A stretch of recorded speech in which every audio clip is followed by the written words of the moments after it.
여러분들 자리에 일어나셔서요. 오늘 하나님 말씀 마태복음 8장 28절에서 34절까지의 말씀을 함께 저희들 한 절씩 교독하도록 하겠습니다. 마태복음 8장 28절에서 34절의 말씀 제가 먼저 읽겠습니다. 그분께서 건너편에 있는 게르게스 사람들의 지방으로 들어가셨을 때에 막이 들린 두 사람이 무덤들에서 나오다가 그분을 만났는데 그들은 몹시 사나워 아무도 그 길로 지나가지 못하더라.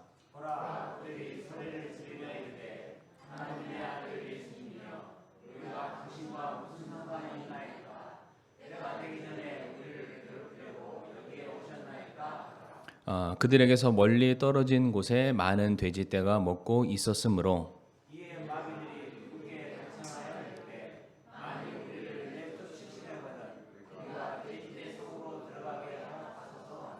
그분께서 그들에게 가라 하신즉 그들이 나와서 돼지떼 속으로 들어가니 보라 온 돼지떼가 경사진 곳을 세차게 내리다라 바다에 빠져 물속에서 죽으니라.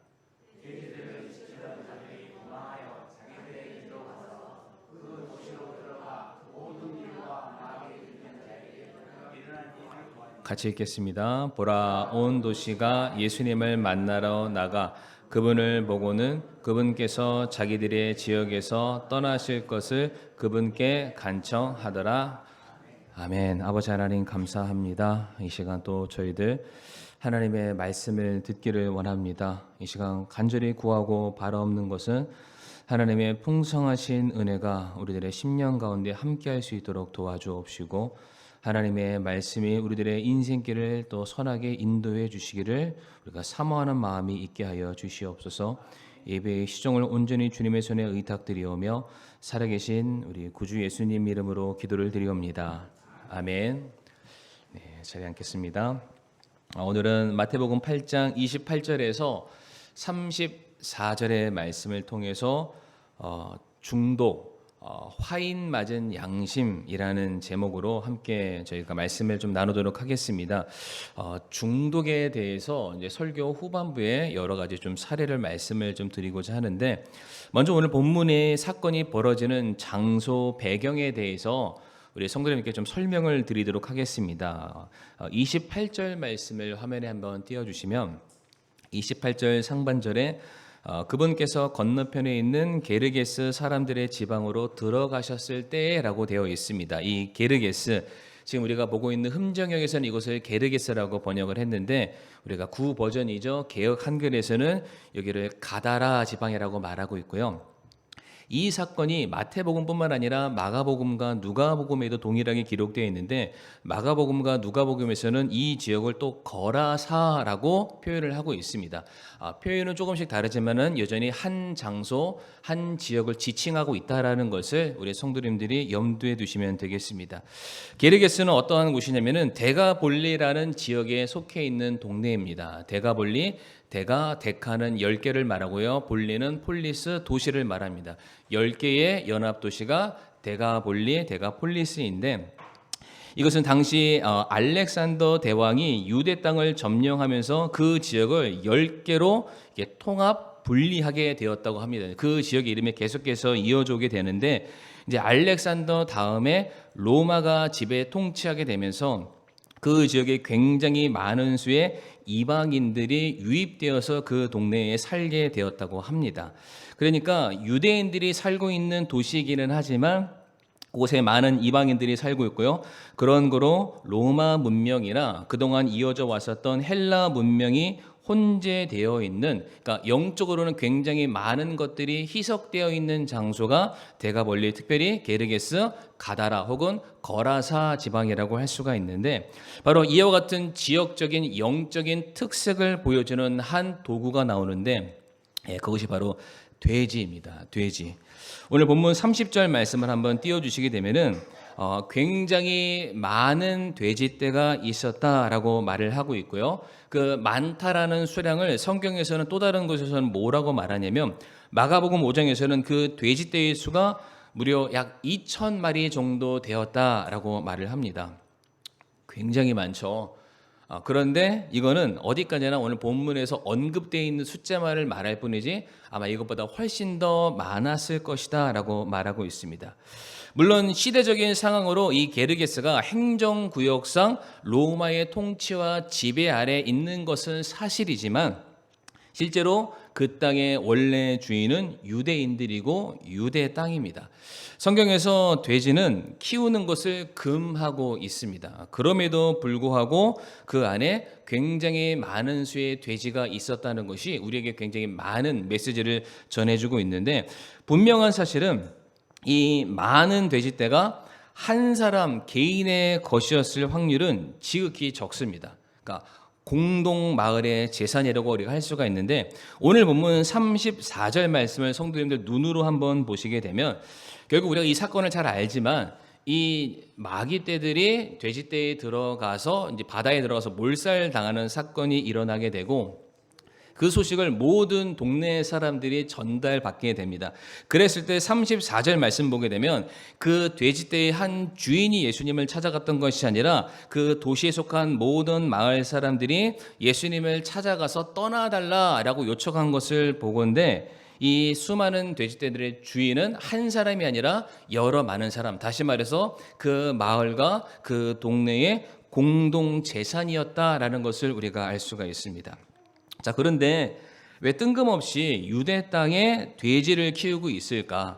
분명한 것은 이 돼지는 유대인들을 위한 것이 아니고요, 그때 당시 그들을 다스리고 있는 로마인들을 위한 것이고 잘 키워서 그들에게 수출하는 것이 목적이기도 합니다. 그런데 로마에서 왜 부득이하게 이 돼지를 유대인들에게 치게 부탁을 했을까? 그 용도가 있는데 바로 이방신에게 바치기 위한 제사 제물 용도가 주된 목적이었다고 합니다. 물론 제물로 바치고 나서 먹겠죠. 음식을 위해서도 기르는 것이지만은 제일 첫 번째 목적이 제사를 지내기 위한 이방신을 섬기기 위한 것이었다라고 말합니다. 이미 이와 같은 여러 가지 정보를 들으면서도 성도님들은 이해가 안 되셔야 돼요. 왜냐하면 이미 돼지 자체가 유대인들 땅에 머물러서는 안 되는데 유대 땅에 있죠. 근데 아무리 그때 당시에 로마가 지배하고 통치하고 있으니까 그들의 말을 따른다 할지라도 그 돼지를 기르는 목적은 이방신을 섬기기 위한 것입니다. 원래는 하면 안 돼요. 어떻게 해서든 그들의 신앙 양심을 걸고 자자손손 내려왔던 그 전통과 자신의 어떤 색깔을 걸고 하면 안 되지만, 지금 이 땅에 살고 있는 사람들이 엄청나게 많은 수의 돼지를 치고 있다. 뭐 때문에 이 돼지를 치고 있을까요? 네. 보이시죠? 네. 돈 때문에. 돈이 되니까. 그거 치면은 먹고 살만하니까. 내 손에 좀 더러운 게 묻고 냄새가 난다 할지라도 그거를 하면은 남들보다 잘 먹고 잘 살 수 있으니까 그들이 가지고 있는 율법, 하나님의 말씀 기준 혹은 선민 사상 따위는 싹 다 잊어버린 채 그들이 돼지를 키우게 됩니다. 이렇게 하나님의 말씀보다 돈을, 신앙보다는 물질이 최고로 취급받고 있는 그 도시에 또 다른 영적인 타락의 모습을 우리가 확인할 수 있는데, 28절 하반절 말씀을 성도님들 한번 보시길 바랍니다. 이제 거기에 귀신 들린 사람이 나오게 되는데 그 사람이 서 있는 장소가 무덤이었다라고 말을 하고요, 여기에 두 사람이 등장을 합니다. 근데 성도님들 하나 아셔야 될 게 뭐냐면, 이 사건이 마태복음에도 있고 마가복음, 누가복음에도 있는데 마가복음과 누가복음에서는 귀신 들린 한 사람만 있었다라고 말하는데 마태복음에서는 두 사람이 나왔다라고 되어 있습니다. 이 말은 성경의 기록이 잘못되었다라는 거 아니라 두 사람 다 귀신이 들렸는데 그 중에 한 사람에게만 예수님이 주목해서 말씀을 하신 겁니다. 그것에 대해서 착오가 없으시길 바라고요. 이 마귀 들린 사람은 누가복음 말씀 보게 되면은 원래는 도시에 살던 사람이라고 말합니다. 그런데 그 사람이 어떠한 이유에선지는 모르겠지만은 마귀가 들려서 정신이 사나워지기 시작하면서 그가 통제가 되지 않게 되자, 그로 말미암아 사람들 사이에서 충돌이 발생하게 되자 사람들이 그들을 이제 추방하기 시작을 했던 것입니다. 그래서 당시 돼지떼가 살고 있는 것, 수많은 사람들이 부정하다 여기는 곳, 그리고 그 부정한 땅 안에서 더 부정한 무덤이 있는 곳에 그들을 추방하고 격리시켜 놓은 그런 상황입니다. 그런데 우리가 여기서 또 하나 볼 수 있는 게 무엇이냐면은 그가 거기에서도 마귀에 들리고 귀신 들려서 자기 몸을 통제하지 못하고 막 함부로 어떤 행동을 했을 거 아니에요. 그러니까 마가복음 5장 3절 방금 전에 띄워졌었던 밑에 말씀 보게 되면 사람들이 이 사람을 다스리기 위해서 쇠사슬과 족쇄로 그를 묶었다라고 되어 있습니다. 물론 3절 말씀에서는 그것을 묶고도 그를 통제할 수 없었다라고 되어 있는데 어찌됐든지 간에 이 마귀 들린 사람을 억제하기 위해서 사람들이 이 사람을 개, 돼지처럼 다루고 있었다라는 것을 우리가 볼 수가 있습니다. 자, 분명한 것은 지금 이 게르게스, 거라사, 가다라 지방에 살고 있는 사람들은 이 귀신 들린 사람에 대해서 이 사람을 고쳐주거나 이 사람을 돌보는 일에 대해서는 전혀 관심이 없습니다. 그러니까 그냥 격리시켜 놓은 거예요. 쇠사슬로 묶어놓고 저기서 살든지 죽든지 아무런 상관을 하지 않습니다. 누가 돼지떼 있는데 가겠어요? 누가 무덤을 찾아가겠어요? 그냥 거기에서 살든지 죽든지 알아서 하라는 겁니다. 근데 성도님들, 성경에서 중풍병자 환자이지만 내 친구고 내 가족이기 때문에 그를 들고 데려가서 어떻게 해서든 예수님을 만나기 위해서 지붕까지 뚫고 예수님에게 그를 모시고 갔던 그 친구들의 그 행동들을 우리 성도님들 기억하실 겁니다. 그러니까 만약에 이 게르게스 사람들이 이 사람을 불쌍히 여겼다면 어떻게 해서든 그를 고쳐주거나 어떻게 해서든 예수님을 만날 수 있는 기회를 아마 주었을 겁니다. 그런데 그들 가운데는 그런 모습을 전혀 찾아볼 수가 없죠. 무엇을 지금 말씀드리냐면은 이 게르게스라는 이 지역의 영적인 분위기가 어떠한지를 제가 설명을 드리는 거예요. 이것은 어떠한 곳이냐면 돈이라면 그들의 영적인 자부심, 신앙의 정체성마저도 다 내다버리는 동네가 게르게스 동네였고요. 돈이라면은 내 옆에 사람들이 얼마나 괴로워하고 그들이 힘들어하는지 이런 것들은 전혀 관심이 없습니다. 어떻게 사는지 상관없어요. 그냥 내가 잘 되고 내가 잘 살고 남들이 내게 뭐라고 손가락질 하든지 간에 내가 잘 먹고 잘 살고 내가 부자가 되면은 그만인 장소가 바로 게르게스라는 장소, 거라사, 가다라 지방이 되겠습니다.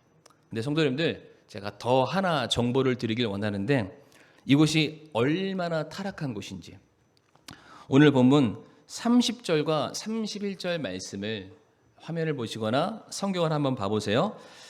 지금 예수님이 그 귀신 들린 사람 곁에 왔을 때 그 사람 안에 있는 귀신이 예수님이랑 대화를 하는 그 장면인데 그들에게서 멀리 떨어진 곳에 많은 돼지떼가 먹고 있었으므로 이에 마귀들이 예수님께 간청하는 거예요. 만일 우리를 내쫓으시려거든 예수님 우리로 하여금 저 차라리 돼지떼 속에 들어가게라도 해주세요 라고 말을 합니다. 지금 마귀들이 기대했던 것은 바다에 빠져 죽는 것이 아니라 돼지떼 안에 들어가는 게 그들의 목적이었습니다. 자, 그런데 이 같은 사건이 마태복음, 저만 신났죠? 마가복음, 누가복음 다 있다고 되어 있잖아요. 근데 다른 성경에서는 뭐라고 말하냐면 지금 마귀가 말했던 것에 하나의 문장이 더 포함이 됩니다.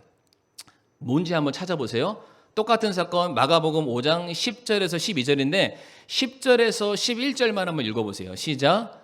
그분께 몹시 간청하여 그분께서 자기들을 그 지방에서 내보내지 마실 것을 구하더라.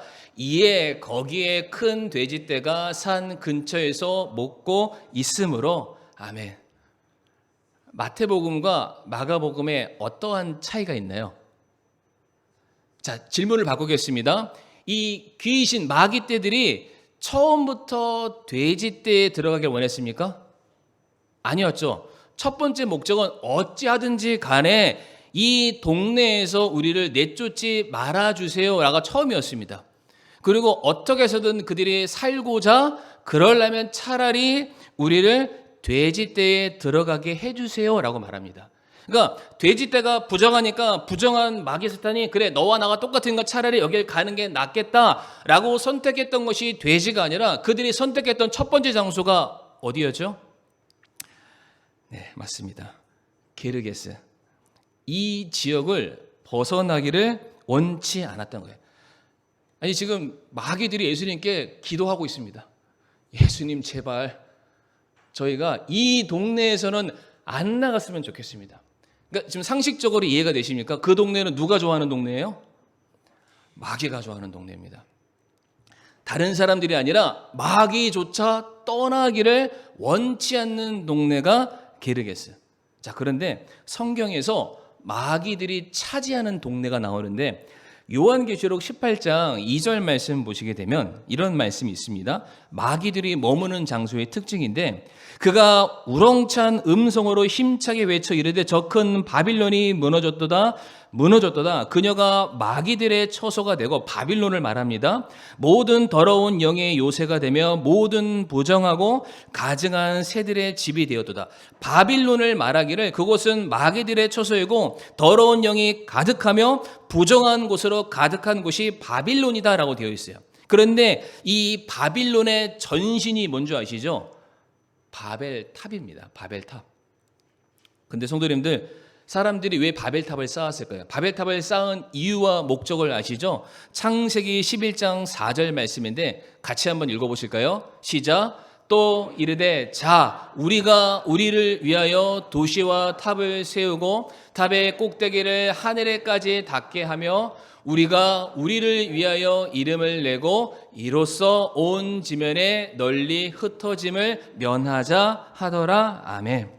바벨탑의 정신이 무엇입니까? 모든 사람들이 자기의 이름을 내는 곳이다 라고 말합니다. 자기의 영광을 위해서 사는 곳, 자기의 만족을 위해서라면 수단과 방법을 가리지 않고 하나님이 계시는 저 하늘에 맞닿아 하나님을 대적하려는 그러한 곳, 하나님의 질서와 원칙이 없는 곳, 그로 말미암아 사람들 안에 있는 모든 부정한 것과 더러운 것과 그러한 것들이 가득한 곳이 바벨탑, 바빌론, 귀신의 처소다라고 말하고 있습니다. 게르게스가 그러한 동네였다라고 말하고 있습니다. 돼지가 부정하기 때문에 마귀가 그곳에 들어간 것이 아니라 게르게스 자체가 이미 부정한 곳이 됐는데 왜 부정합니까? 그곳에 살고 있는 모든 사람들은 하나님보다는 만몬, 물질을 더 숭배하는 자들이었습니다. 그리고 하나님께서 명령하신 이웃을 사랑하는 영혼을 향한 사랑의 마음보다는 자기 자신을 더 사랑하는 이기주의가 판치는 영적으로 타락한 곳이었어요. 그러니까 마귀가 어딜 가겠습니까? 마귀한테는 게르게스가 천국입니다. 가기가 싫었던 거예요. 주님 어떻게 해서든 우리를 이곳에 남겨둬 주세요. 근데 성도님들, 그렇게 해서 예수님께서 마귀에게 명해서 그대로 돼지떼 안에 들어가죠. 32절에 그분께서 그들에게 가라 명령하시니까 마귀가 순종합니다. 성도님들 회개하시길 바랍니다. 마귀도 순종합니다. 마귀가 순종한다니까요, 성도님들. 우리는 뭐라고 그렇게 순종을 안 하는지는 모르겠지만 우리 마귀는 이겨야 되잖아요. 아무도 동의 안 하십니다. 잘 기억하시길 바라고요. 그런데 그렇게 해서 돼지떼가 그대로 비탈길을 달려서 바다로 들어가서 풍덩하고 다 빠져서 몰살 당하게 되죠. 그런데 이 광경을 봤을 때 성도님들 어떤 반응이 정상적인 반응일까요? 이게 이 귀신 들린 자가 해방됐어요.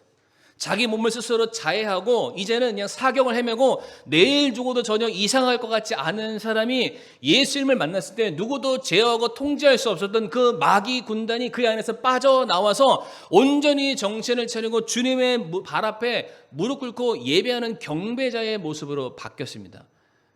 대단한 거잖아요. 사람들이 이걸 보고 막 기뻐해야 돼요.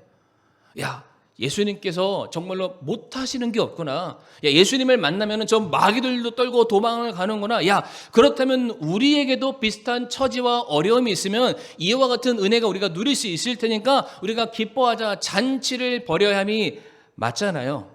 그렇죠? 그런데 사람들이 예수님을 어떻게 해요? 네, 나가라. 요즘도 이렇게 자꾸 뭐 누구 나가라고 하잖아요. 나가라. 이제 이런 얘기들을 하고 있습니다.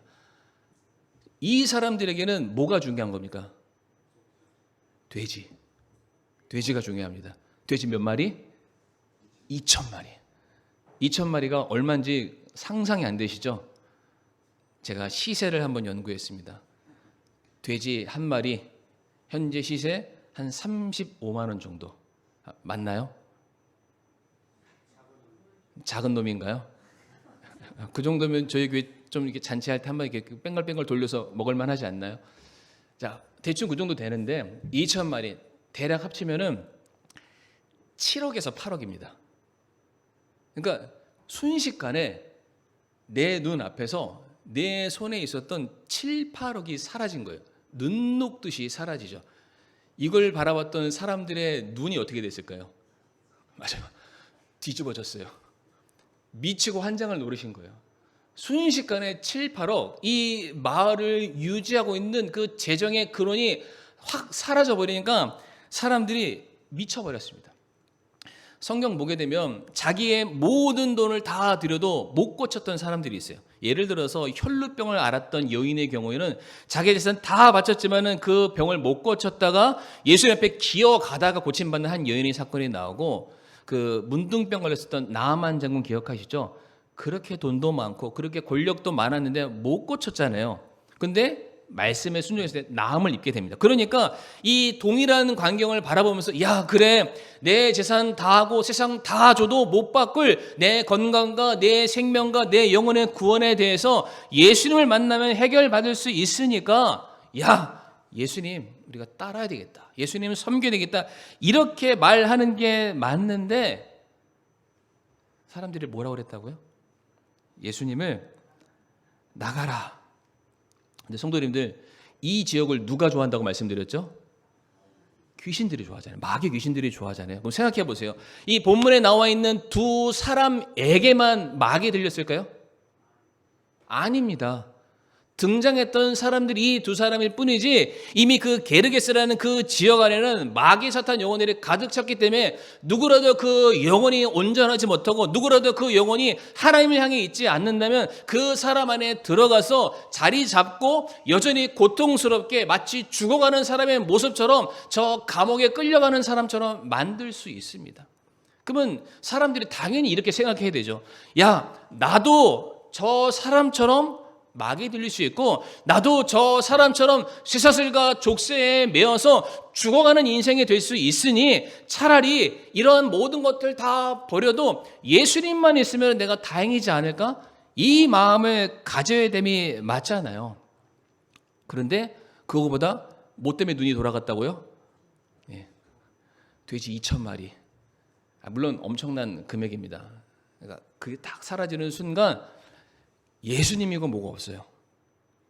그 7억과 그 8억을 어떻게 다시 복구시킬 것인가, 이것만 생각하면서 예수님이 번잡스럽게 보이는 거예요. 가라고. 어떻게 본인들이 할 수 없으니까 가라고. 근데 성도님들 33절 말씀 한번 봐보세요.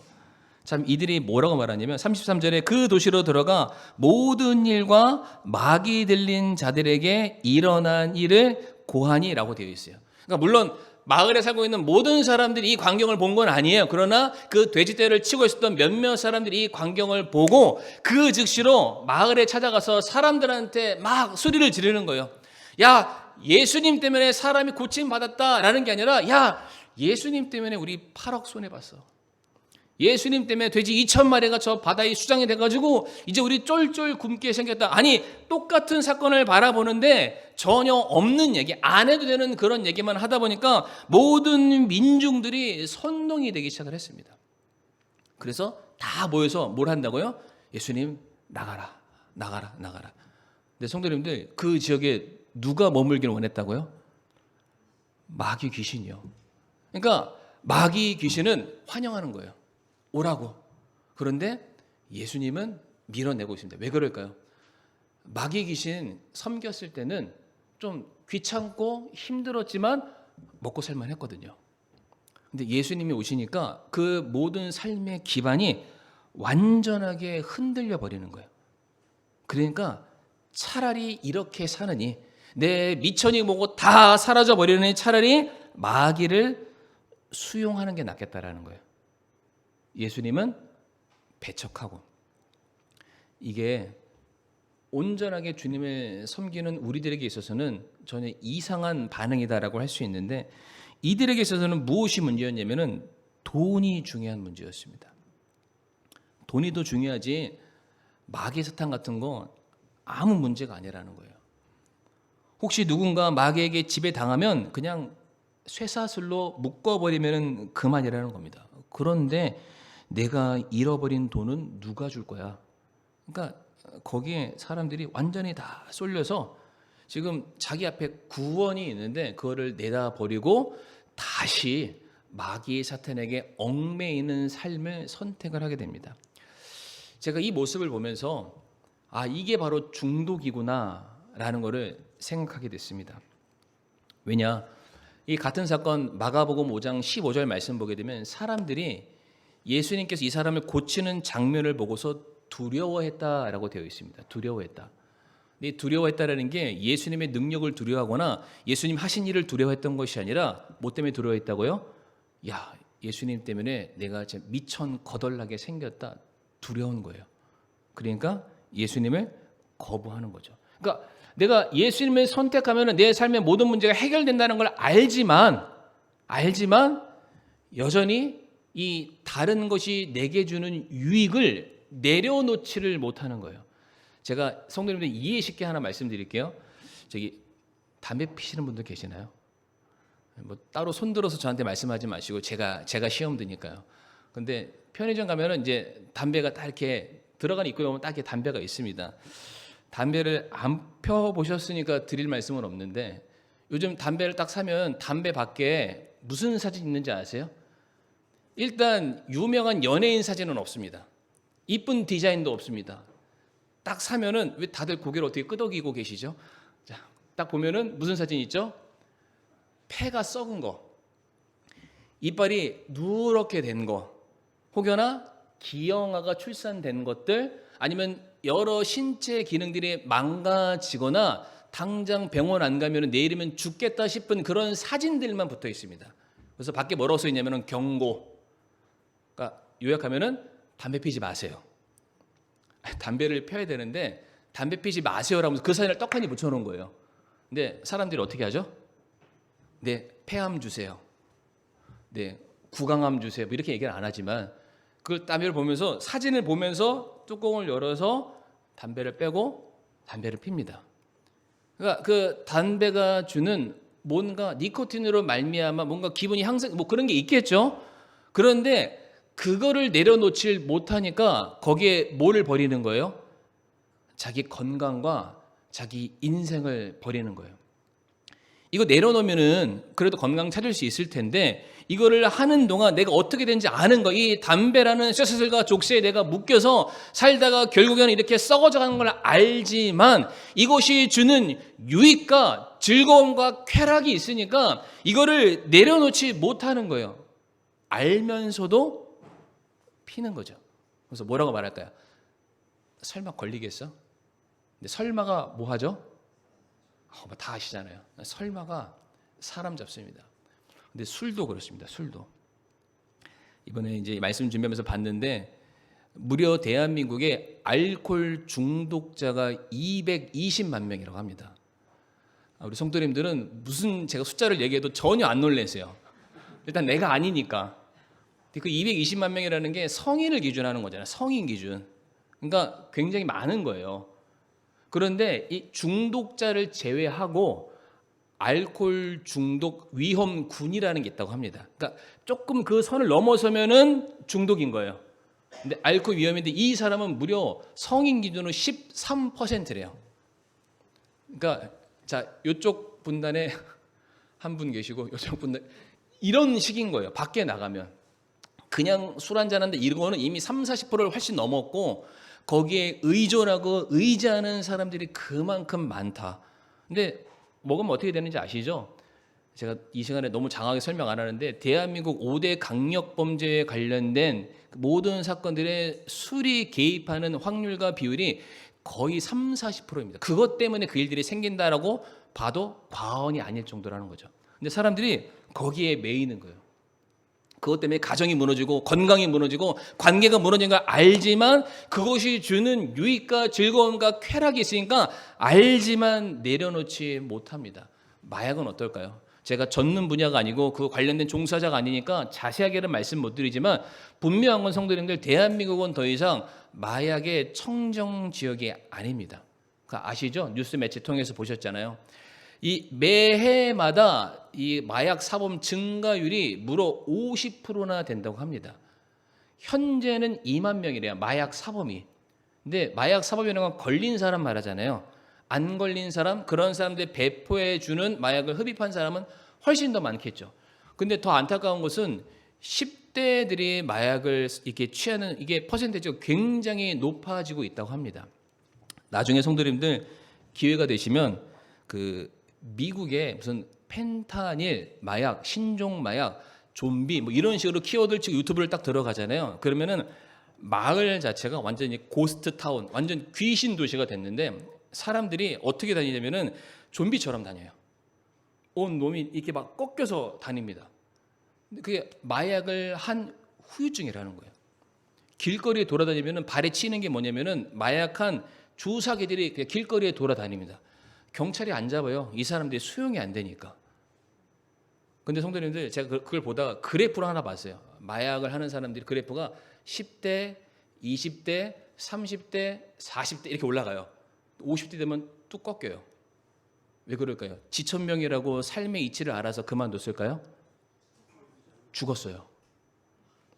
중독으로 인해 죽은 거예요. 사고를 당하거나 몸이 뭔가 망가지거나 떨어지는 거죠. 그런 사례가 있는데 한번 마약을 하게 되면은 그 몸 안에 있는 모든 중추신경을 비롯해서 모든 감각 기관이 완전히 다 망가지는, 단 한 번에. 물론 안 하시겠지만 복구가 안 된다라는 거예요. 그러니까 그게 얽매이는 삶을 산다는 거죠. 근데 제가 앞에서 말씀드렸던 뭐 술, 뭐 담배 이런 것들 우리 성도님들한테 많이 와닿지 않는 걸 수도 있어요. 근데 또 다른 중독이 있습니다. 우리가 다 하고 있어요. 뭐냐면은 미디어 중독입니다. 미디어 중독. 우리 중고생들 하루에 PC, 컴퓨터, 스마트폰, 텔레비전, 뭐 패드 이런 걸로 다 보면 하루에 몇 시간 보는지 아시나요? 물론 제가 아니까 이렇게 말씀드리겠죠. 하루에 7시간에서 8시간을 본대요.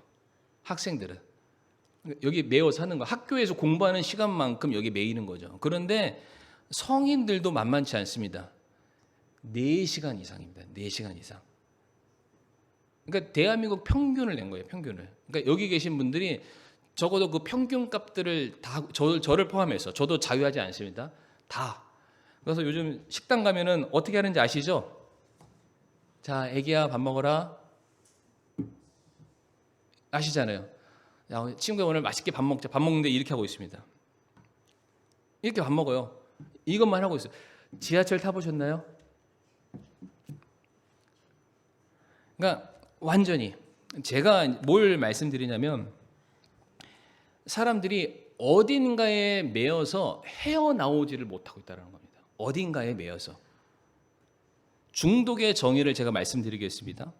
어딘가에 완전히 마음이나 몸이 빼앗겨서 내 주도권을 상실한 상태가 중독이라고 합니다. 잘 기억하세요. 어딘가에 내 마음과 몸이 빼앗겨서 내가 정상적인 판단을 내 스스로 내리지 못하고 거기에 내가 의지하게 되는 그 상태가 중독입니다. 뭐가 됐든지 간에요. 이거 없으면은 뭐 못한다. 화장실 갈 때 스마트폰 없으면 못한다. 자기 전에 좀 이런 거 다 포함하는데 그렇게 되는 순간 나는 거기에 매여 있는 거예요. 근데 성도님들 오늘 마귀가 어디 안에 들어갔죠? 돼지 안에 들어갔잖아요. 근데 그 돼지가 잘 나온 거예요. 왜냐하면 베드로후서 2장 22절 말씀 한번 띄워주시겠습니까? 그러나 걔는 자기가 토한 것으로 되돌아가고 같이 읽어보겠습니다. 시작. 씻긴 돼지는 진창 속에서 뒹군다.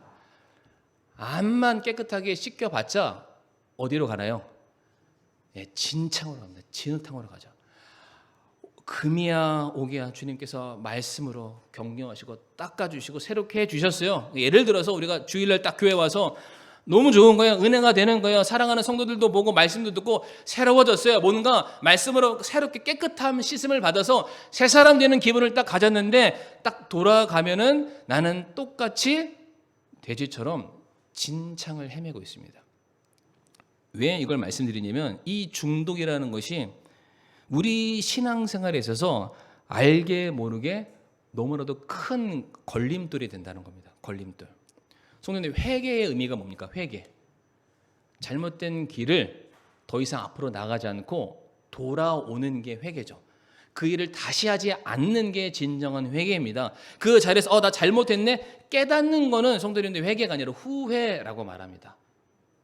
그런데 중독이 우리를 회개의 길로 가지 못하게 만드는 거예요. 돌이키지 못하게 합니다. 잘못됐다는 거는 인식하고 있는데 돌아오지 않습니다. 계속 그 자리에서 뭐처럼요?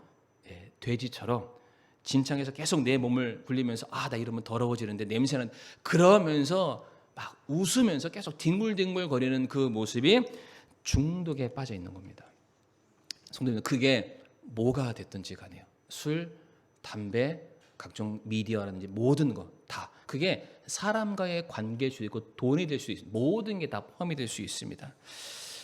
천하의 사도 바울도 뭐라고 말했냐면, 내 마음은 원인데 육신이 안 따라준다.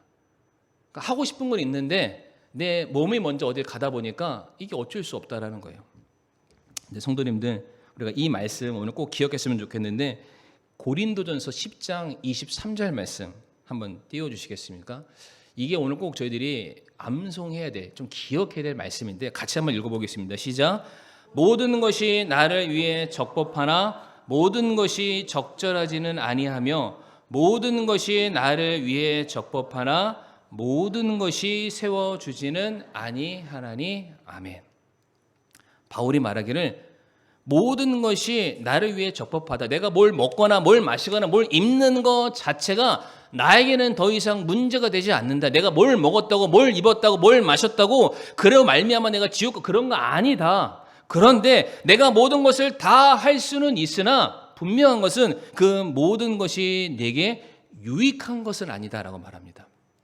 그리고 세워주는 거 계속 얘기하잖아요. 내가 그것을 선택하게 됐을 때 그것이 나와 하나님과의 관계를 바로 세워주는 것이냐 아니냐를 바라보면서 선택해야 되지, 이게 내가 좋냐 싫냐 내 기호와 어떤 취향의 문제가 절대로 아니라는 것입니다. 그리스도인들은 자유를 가지고 있지만 성도님들, 그 자유에 따르는 책임을 지셔야만 합니다. 그 행동에 대한 모든 결과가 나와 다른 사람과의 관계에 있어서 그걸 세워주는지도 봐야 되지만, 더 중요한 것은 지금 내가 선택하는 이것이 나와 하나님과의 관계를 세워주고 있는 것이냐, 아니면 그 하나님의 관계를 떠나서 내가 저 진창에서 구르게 만드는 것이냐, 우리가 생각해 봐야 합니다. 성도님들, 중독은 선택을 할 수 있습니다. 그렇죠? 내가 선택하는 거잖아요. 우리가 원하는 걸 선택합니다. 근데 성도님들 기억하실 것은 하나님도 자신이 원하시는 사람만 선택하십니다. 우리 좋아하는 거 선택하듯이 하나님도 하나님 보시기에 합당한 사람만 택하여서 쓰신다라고 되어 있어요. 디모데후서 2장 20절 말씀 보시게 되면은 2장 20절부터 21절에 그러나 큰 집에는 금그릇과 은그릇뿐만 아니라 나무그릇과 질그릇도 있어 어떤 것들은 존귀에 이르고 어떤 것들은 수치에 이르나니 그러므로 사람이 이런 것들로부터 자신을 깨끗하게 하면 존귀에 이르는 그릇 곧 거룩히 구별되어 주인이 쓰기에 합당하며 모든 선한 일에 예비된 그릇이 된다.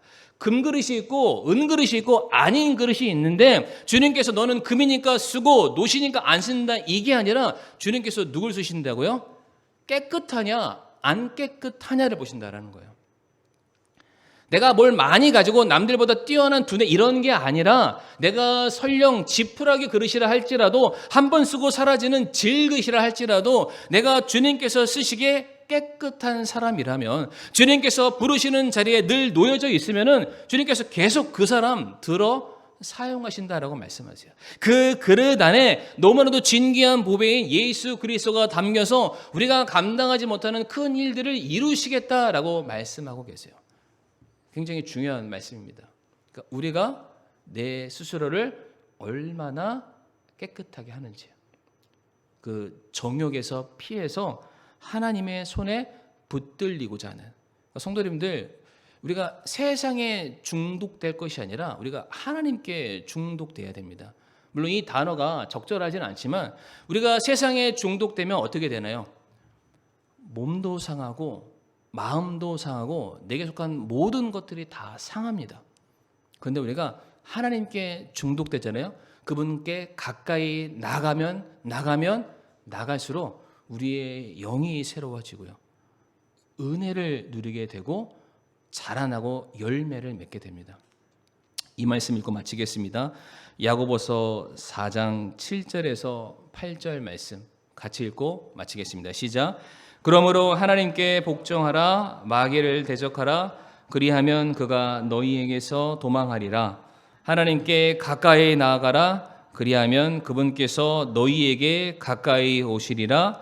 너희 죄인들아, 너희 손을 정결하게 하라. 두 마음을 품은 자들아, 너희 마음을 순결하게 하라. 아멘. 이 시간 다 같이 우리가 기도할 때에 가까이 간다는 것은 계속해서 반복적으로 가는 것을 의미하고요. 그것이 결국에는 우리가 하나님과 하나가 되는 이 좋은 의미로서의 중독이다라고 말씀드리고 싶습니다. 성도님, 오늘 기도하실 때 게르게스에 살고 있는 모든 사람들은 세상 것에 중독이 되어서 그들 눈앞에 계신 예수님을 차버렸습니다. 우리는 그러지 않습니까? 우리도 이 세상 너무 사랑해서 주님께서 우리에게 여러 많은 기회와 선택권을 주셨는데 그거 다 차버리고 우리가 또다시 세상에 살던 그 모습으로 돌아가지는 않았습니까? 이 시간 그런 것 다 내려놓게 하여 주옵시고 정말로 순수한 마음으로 우리가 주님을 따르는, 주님을 가까이 하는 우리가 되게 해달라고 그렇게 함께 이 시간 기도하겠습니다.